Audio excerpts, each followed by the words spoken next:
Sa pamamagitan ng video teleconferencing, naghain ng not guilty plea si dismissed Bamban Mayor Alice Guo sa kaso niyang qualified human trafficking sa Pasig RTC.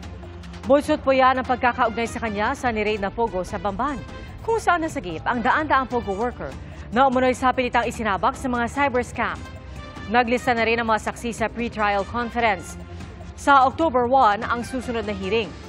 Nasa Pasig City Jail si Guo pero pinag-aaralan ng kanyang legal team kung saan siya pwede ilipat alang-alang nila sa kanyang seguridad. Kasunod po yan ang pagsasalita ni Guo sa executive session kasama ang mga senador. Mga kapuso, sama-sama tayong maging saksi.